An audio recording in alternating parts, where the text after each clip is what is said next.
자, 지난 시간에 이어서 화재 예방법에 대한 내용을 같이 공부해 보도록 하겠습니다. 자, 이번 시간은 이제 16번 소방안전관리 업무의 대행에 대한 내용부터 보겠습니다.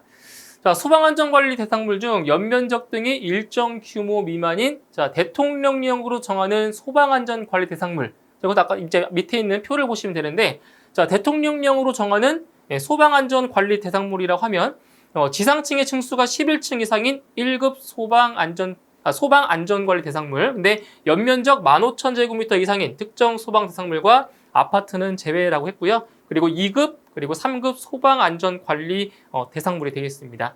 자, 이 관계인은, 그러니까 여기에 해당하는 관계인을 말하는 거죠. 여기에 해당하는 관계인은 자, 관리업자로 하여금 소방안전관리 업무 중 대통령령으로 정하는 업무. 자, 대통령령으로 정하는 업무가 어떤 사항이냐? 여기 있죠. 피난시설, 방화구획 및 방화시설의 관리라는 업무, 그리고 소방시설이나 그 밖의 소방 관련 시설의 관리. 자, 이러한 업무를 뭐 할 수 있다? 대행하게 할 수 있다라는 거죠. 대행.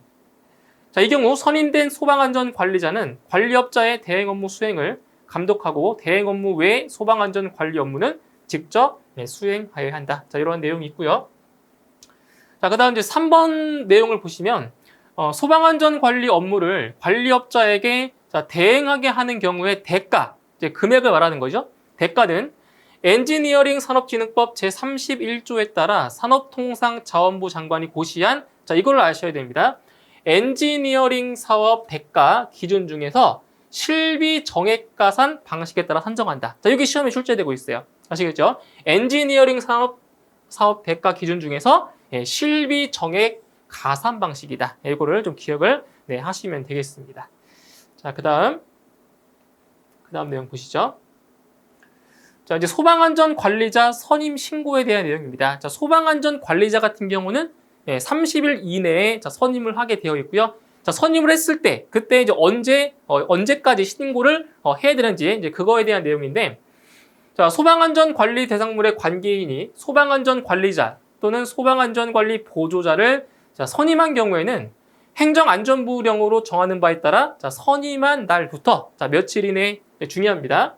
14일 이내에 소방본부장 또는 소방서장에게 신고하고, 자, 중요해요. 선임한 날로부터 며칠 이내에 14일 이내입니다. 14일 이내에 소방본부장 또는 소방서장에게 신고하고 소방안전관리 대상물의 출입자가 쉽게 알 수 있도록 소방안전관리자의 성명과 그 밖에 행정안전부령으로 정하는 사항을 게시해야 한다. 그래서 이 건물에 어떠한 사항들을 게시를 하느냐, 이런 내용입니다.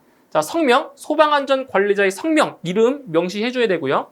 그리고 소방안전관리 대상물의 명칭과 등급, 그리고 소방안전관리자의 성명과 그리고 선임일자, 그 다음 소방안전관리자의 연락처, 그리고 소방안전관리자의 근무 위치, 이러한 사항들을 바로 그 건물에 있는 사람들이 알 수 있도록 게시를 해야 됩니다. 의무적으로.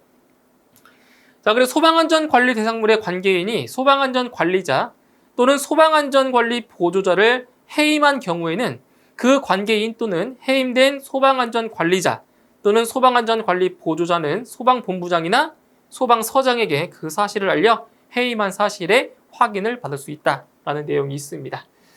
자, 그 다음 이제 18번째 소방안전관리자 자격 및 자격증 발급에 대한 사항인데, 자, 이 내용 같은 경우는 뭐 시험에 나온 적이 없었기 때문에 한번 읽고 넘어가시면 되는 부분입니다.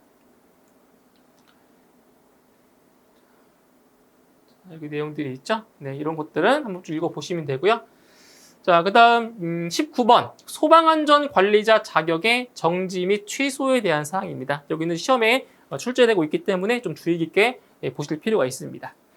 자, 먼저 소방청장은 소방안전관리자 자격증을 발급받은 사람이 다음에 어느 하나에 해당하는 경우에는 행정안전부령으로 정하는 바에 따라 그 자격을 취소할 수도 있고, 그리고 1년 이하의 기간을 정하여 그 자격을 정지할 수도 있다는 겁니다.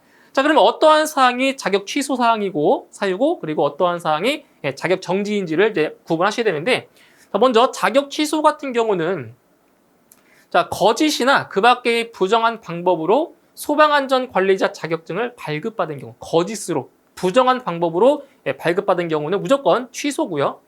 그리고 소방안전관리자 자격증을 다른 사람에게 빌려준 경우, 대여해준 경우도 취소 사유가 되겠습니다.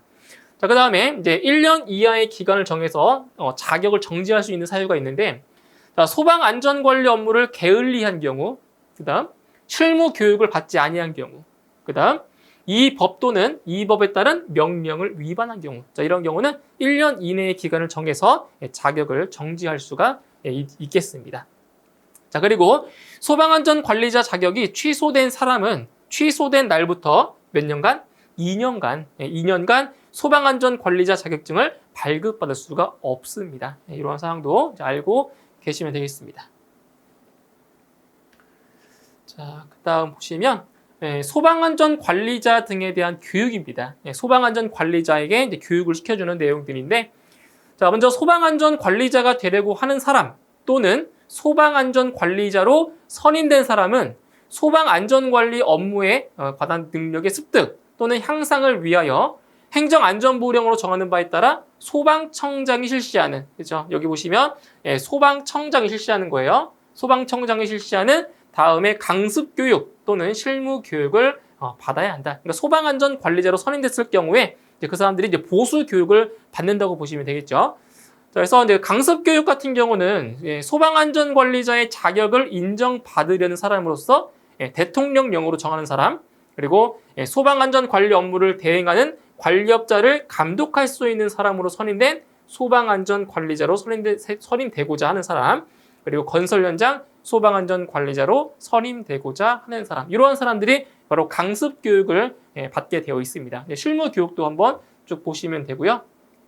두 번째 내용도 같이 보시면 되겠습니다. 중요한 내용 아니니까. 자, 그 다음 21번. 자, 이 내용이 시험에 잘 나옵니다. 자, 관리의 권한이 분리된 특정 소방 대상물의 소방안전 관리입니다. 자, 관리의 권한이 분리된 특정 소방 대상물의 소방안전 관리인데, 자, 내용을 보시면 자, 다음에 어느 하나에 해당하는 특정 소방 대상물로서 그 관리의 권한이 분리되어 있는 특정 소방 대상물의 경우 그 관리의 권한별 관계인은 대통령령으로 정하는 바에 따라 소방안전관리자를 선임하여야 한다. 자, 다만 소방본부장 또는 소방서장은 관리의 권한이 많아 효율적인 소방안전관리가 이루어지지 아니한다고 판단되는 경우 대통령령으로 정하는 바에 따라 관리의 권한을 조정하여 소방안전관리자를 선임하도록 할 수 있다. 자, 그럼 여기서 어떠한 대상이냐? 바로 복합 건축물입니다. 자, 지하층을 제외한 층수가 11층 이상 또는 연면적 3만 제곱미터 이상인 건축물. 그러니까 여기에 해당이 된다는 거죠. 관리의 권한이 분리된 특정 소방 대상물이 이런 거예요. 그 다음에 지하가가 있고요. 그 다음 판매시설 중 도매시장, 소매시장, 자, 그리고 전통시장이 최근에 추가됐습니다. 원래 없었지만 전통시장이 추가됐습니다. 그래서 이러한 특정 소방 대상물이 관리의 권한이 분리되어 있는 그러한 특정 소방 대상물이라고 볼 수 있습니다. 시험에 자주 나오는 부분이니까 주의 깊게 보실 필요가 있습니다. 자, 그리고 이제 남은 세 번째 내용을 보실게요. 자, 선임된 소방안전관리자 및 총괄 소방안전관리자는 해당 특정 소방 대상물의 소방안전관리를 효율적으로 수행하기 위하여 공동소방안전관리협의회를 구성을 하고 해당 특정 소방 대상물에 대한 소방안전관리를 공동으로 수행하여야 한다. 자, 이 경우 공동소방안전관리협의회 구성 운영 및 공동소방안전관리의 수행 등에 필요한 사항은 이렇게 대통령령으로 정한다라는 것도 같이 암기하시면 되겠습니다. 대통령령으로 정한다. 자, 그 다음 22번 피난 계획의 수립 및 시행에 대한 사항입니다. 자, 이 같은 경우는 쭉 읽어보시고 그 마지막 부분만 보시면 되겠네요. 여기 네 번째 보시면 피난 계획의 수립 시행, 피난 유도, 안내 정보 제공에 필요한 사항은 무엇으로 정한다? 행정안전부령으로 정한다. 이렇게 행정안전부령이나 대통령령이 나오는 것들은 한 번씩 눈여겨볼 필요가 있습니다. 아시겠죠? 그래서 이거는 행정안전부령, 피난 계획의 수립 및 시행에 대한 사항은 행정안전부령으로 정한다라는 거 기억해 주시면 되고요. 자, 그 다음 소방안전관리 대상물 근무자 및 거주자 등에 대한 소방훈련입니다. 자, 이것은 무엇이냐면 소방안전관리 대상물의 관계인이 그 건물에 거주하고 있는 사람, 상주하고 있는 사람들에 대해서 교육을 한다는 내용인데, 자, 보세요. 자, 소방안전관리 대상물의 관계인은 그 장소에 근무하거나 거주하는 사람 등에게 소화, 통보, 피난 등의 훈련, 이것을 이제 통틀어서 소방훈련이라고 하는 거죠. 이렇게 소방훈련, 소방훈련과 소방안전관리에 필요한 교육을 하여야 하고, 피난훈련은 그 소방대상물에 출입하는 사람을 안전한 장소로 대피시키고 유도하는 훈련을 포함하여야 한다. 이 경우 소방훈련과 교육의 횟수 및 방법 등에 관하여 필요한 사항은 행정안전부령으로 정한다라는 것도 있죠. 자, 그 다음 여기 세 번째 내용을 보세요. 소방본부장 또는 소방서장, 여기 나와 있죠? 소방본부장 또는 소방서장은 소방안전관리 대상물의 관계인이 실시하는 소방훈련과 교육을 뭐 할 수 있다?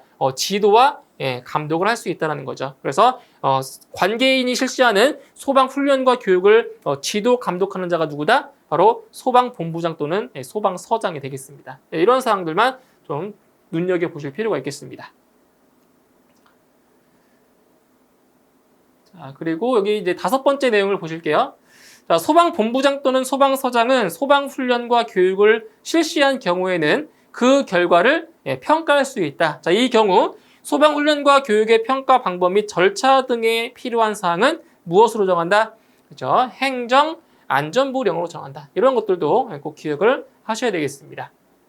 자, 그 다음 특정 소방 대상물의 관계인에 대한 소방안전교육입니다. 이거는 이제 관계인들의, 그러니까 교육 대상이 관계인인 거죠. 그래서 소방본부장이나 소방서장은 제37조를 적용받지 아니하는 특정 소방 대상물의 관계인에 대하여 특정 소방 대상물의 화재 예방과 소방 안전을 위하여 행정안전부령으로 정하는 바에 따라 바로 소방안전교육을 할 수가 있다라는 거죠. 누가 한다고요? 소방본부장이나 소방서장이 이제 관계인에 대해서 교육을 한다라는 겁니다. 자, 교육 대상자 및 특정 소방 대상물의 범위 등에 필요한 사항은 무엇으로 정한다? 그렇죠. 행정안전부령으로 정한다. 또 기억해 주시면 되겠습니다. 자, 그 다음, 25번. 소방안전특별관리시설물의 안전관리. 자, 이것도 시험에 자주 나오는 내용입니다. 자, 어떤 거냐면, 소방청장은 화재 등 재난이 발생할 경우 사회 경제적으로 피해가 큰 다음의 시설. 자, 이러한 시설을 무엇이라고 하냐? 바로, 이런 시설을 소방안전특별관리시설물이라고 합니다. 그래서, 화재 재난이 발생했을 경우 사회 경제적으로 피해가 클 것으로 예상되는 시설들, 이거를 이제 소방안전특별관리시설물이라고 하는데, 자, 그러한 것들이 어떤 것이 있는지를 아셔야 돼요. 자, 보시면, 다 암기할 필요 없습니다. 시험에 출제되는 것들 위주로 좀 암기를 하시면 돼요. 다 암기 안 하셔도 돼요. 자, 보시게 되면, 일단, 항만시설 있죠, 항만시설. 이런 게 시험에 한 번 이상 다 나왔던 것들이죠. 항만시설. 그 다음, 지정문화재인 시설도 있고요. 그 다음에, 전력용 및 통신용 지하구. 이런 것들. 자, 그리고 이것도 보셔야 됩니다. 자, 전통시장으로서 대통령령으로 정하는 전통시장. 그래서 이게 이제 괄호 빈칸 채우기로 나오는 문제가 있었는데, 바로 점포가 몇 개 이상? 500개 이상. 점포가 500개 이상인 전통시장도 바로 소방안전 특별관리시설물에 해당이 되는 겁니다. 그래서 여기 이걸 기억하시면 돼요. 점포가 몇 개 이상이다? 500개 이상이다. 이것들을 기억하셔야 된다는 거예요. 자, 그리고 그 밖에 나온 게 뭐가 있냐면, 이런 것도 나올 수 있겠죠, 앞으로. 영화 상영관 중에서 수용 인원 몇 명 이상? 1000명 이상인 영화 상영관. 이런 것들이 이런 숫자들을 바꿔서 출제가 될 가능성이 많은 것들이죠. 그래서 이러한 항만시설이나 공항시설 이런 것도 중요하지만 더 중요한 것은 이렇게 숫자로 나와 있는 값들 위주로 좀 암기를 하실 필요가 있습니다. 자, 나머지도 쭉 보시면 되고요. 또 마지막에 그 밖에 소방안전 특별관리 기본계획 및 소방안전 특별관리 시행계획의 수립 시행에 필요한 사항은 무엇으로 정한다? 여기 나와 있죠? 이건 대통령령으로 정한다라는 거 기억하시면 되겠습니다. 자, 그 다음, 청문입니다, 청문. 자, 청문 같은 경우는 우리가 이제 TV에서 많이 보셨죠? 어떤 장관 같은 사람들을 임명할 때 청문회를 하잖아요. 그런 것처럼 여기 소방에서도 청문이라는 걸 하는데, 자, 어떠한 경우에 청문을 하느냐? 자, 일단 소방청장 또는 시도지사는 다음에 어느 하나에 해당하는 처분을 하려면 청문을 하여야 한다. 자, 어떤 경우냐? 자, 기본적으로 어떤 걸 취소할 때 그때 청문을 많이 하는데 보시면 소방안전관리자의 뭐가 나와 있어요? 자격의 취소하는 경우. 그 다음에 진단기관의 지정 취소. 이런 식으로 취소할 때, 중요한 사항을 취소할 때 그때 청문을 많이 실시를 합니다. 아시겠죠? 취소할 때. 자, 그 다음 수수료. 자, 수수료는 어떠한 증을 발급받거나 시험을 볼 때 수수료 내잖아요. 그러한 것들인데 수수료를 내야 되는 사항들이 있습니다. 그걸 암기하셔야 돼요. 자, 보세요. 자, 다음에 어느 하나에 해당하는 자는 행정안전부령으로 정하는 수수료 또는 교육비를 내야 한다. 자, 어떠한 경우인지 이거 4가지가 나와 있죠? 이거를 좀 기억하셔야 돼요. 자, 소방안전관리자 자격시험에 응시하려는 사람, 응시료, 시험에 응시료 내야 되겠죠? 그 다음, 소방안전관리자 자격증을 발급 또는 재발급 받으려는 사람, 그러니까 자격증을 발급받을 때도 수수료를 내야 되는 거고요. 그 다음에 강습교육 또는 실무교육을 받으려는 사람, 마지막으로 화재 예방 안전 진단을 받으려는 관계인. 자, 이러한 경우에 대해서는 수수료 또는 교육비를 납부를 해야 되는 대상이 되겠습니다. 이것도 꼭 기억하셔야 돼요. 자, 그 다음 권한의 위임과 위탁입니다. 자, 이것은 무엇이냐면, 자, 일단 소방청장이 이 소방기관 중에서는 가장 높은 사람인데, 이 소방청장이 이 모든 것들을 다 관장해서 할 수가 없는 거잖아요. 그래서 소방청장이나 시도지사 같은 경우는 이 소방 관련 업체, 기관에다가 어떤 업무들을 맡기는 거죠. 위탁하는 거죠. 그런 사항들이에요. 권한의 위임과 위탁에 대한 사항인데, 자, 첫 번째 나와 있는 게 뭐냐. 자, 소방청장 또는 시도지사의 권한은 그 일부를 대통령령으로 정하는 바에 따라, 자, 누구에게? 시도지사, 그리고 소방본부장 또는 소방서장에게 뭐 할 수 있다? 위임할 수 있다. 권한을 위임할 수가 있다라는 거죠. 자, 그때, 자, 소방관서장은 다음에 해당하는 업무를 어디에? 한국소방산업안전원. 이걸 줄여서, 한국소방안전원을 줄여서 그냥 안전원이라고 해요. 안전원. 예, 그래서 한국소방안전원에 뭐 할 수 있다? 위탁할 수가 있다는 거죠. 어떤 업무들을 위탁할 수 있냐? 예를 들어서 소방안전관리자 또는 소방안전관리보조자 선임신고의 접수. 그러니까 선임신고를 누구한테 신고를 하는 거냐면 소방관서장에게 신고는 하지만 그 업무를 누구한테 지금 위탁한 거예요? 한국소방안전원에 위임한 거죠. 그러니까 원래는 주체는 소방관서장인 겁니다. 신고하는 것은. 그 다음 소방안전관리자 또는 소방안전관리보조자 해임 사실의 확인. 이것도 마찬가지입니다. 예, 안전원에 위탁을 한 거예요. 그 다음에 소방안전관리자 자격시험. 그 다음에 또 뭐가 있어요? 강습교육 및 실무교육. 이런 것들은 다 안전원에 다 위탁을 한 그러한 업무들이 되겠습니다. 자, 그 다음 내용 보실게요. 자, 이제 마지막으로 이제 벌칙과 과태료에 대한 사항만 남았습니다. 이게 소방기본법에서도 말씀드렸지만 이 벌칙과 과태료를 구분하는 게 상당히 어렵습니다. 그래서 이거를 전부 다 암기하시는 거는 솔직히 어렵고요. 시험에 나왔던 것 위주로 암기를 해주시면 조금 더 효과적으로 암기를 하실 수가 있으실 겁니다. 자, 그러면 화재 예방법에 나오는 화재 예방법에서 다루고 있는 벌칙과 과태료에는 어떠한 사항들이 있는지를 같이 보도록 하겠습니다. 자, 먼저 화재 예방법에서는 가장 수위가 높은 벌칙은 3년 이하의 징역 또는 3천만 원 이하의 벌금에 해당이 되겠습니다. 이게 가장 높은 거예요. 자, 어떤 것들이 있냐면 다 보실 필요는 없습니다. 자, 화재 안전조사 결과에 따른 조치 명령을 정당한 사유 없이 위반한 자, 이렇게 해당이 되고요. 그 다음에 또 시험에 나올 만한 것들은 뭐가 있냐면 이런 거 나올 수 있겠죠. 거짓이나 그 밖의 부정한 방법으로 진단기관으로 지정을 받은 자, 이런 경우에 대해서 3년 이하의 징역 또는 3천만 원 이하의 벌금에 처하게 되겠습니다. 자, 그 다음에 이제 1년 이하의 징역 또는 1,000만 원 이하의 벌금이 나왔는데, 자, 여기도 이제 시험에 나왔던 거는 없었지만, 자, 어떤 걸 좀 보셔야 되냐면은, 이 두 번째 거 보실까요? 두 번째. 소방안전관리사 자격증을 다른 사람에게 빌려주거나 빌리거나 이를 알선한 자. 이 정도는 시험에 나올 수 있죠. 이런 것들은 1년 이하의 징역 또는 1,000만 원 이하의 벌금에 해당이 됩니다. 그러니까 제가 체크해드린 거 위주로 좀 암기하시면 좀 더 쉽게 공부할 수 있어요. 자, 이제 그 다음에 300만 원 이하의 벌금입니다. 300만 원. 자, 첫 번째로 이거 시험에 나온 적이 있습니다. 화재 안전 조사를 정당한 사유 없이 거부, 방해 또는 기피한 자, 이러한 경우는 300만 원 이하의 벌금에 해당이 되고요. 자, 그 다음에 뭐 이런 것도 나올 수 있겠죠. 이런 거. 소방시설, 피난시설, 방화시설 및 방화구역 등이 법령에 위반된 것을 발견하였음에도 필요한 조치를 할 것을 요구하지 아니한 소방안전관리자. 이런 것도 있을 수 있겠죠. 또 이런 것도 나올 수 있겠네요. 이거. 소방안전관리자에게 불이익한 처우를 한 관계인. 이러한 경우에 대해서는 300만 원 이하의 벌금에 처하게 되겠습니다.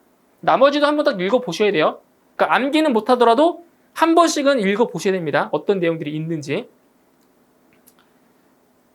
자, 그 다음에 이제 과태료에 대한 내용을 보시죠. 자, 과태료 같은 경우는 300만 원, 200만 원, 100만 원 이하. 이 세 가지로 지금 분류하고 있습니다. 자, 먼저 300만 원 이하의 과태료를 보시게 되면 여기 8가지가 나와 있는데 여기 보시면 세 번째. 자, 세 번째 내용을 보실까요? 소방안전관리 업무를 하지 아니한 특정 소방 대상물의 관계인 또는 소방안전관리 대상물의 소방안전관리자. 그러니까 소방안전관리 업무를 하지 않은 거죠. 이러한 사람에 대해서는 300만 원 이하의 과태료가 부과가 되고요. 그 다음에 7번째 보시게 되면 소방훈련 및 교육을 하지 아니한 자. 이러한 경우에 대해서는 300만 원 이하의 과태료가 부과가 되겠습니다. 자, 그 다음에 이제 200만 원 이하의 과태료. 여기 시험에 좀 많이 나오는 부분인데, 자, 첫 번째.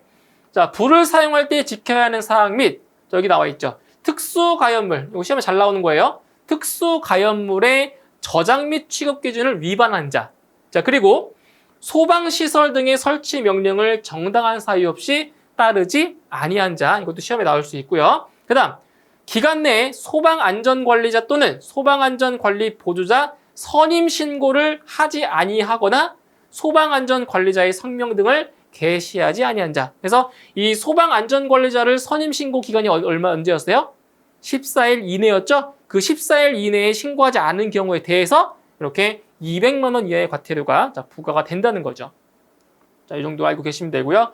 그 다음에 100만 원 이하의 과태료 한 가지가 있는데 이것도 시험에 출제되고 있습니다.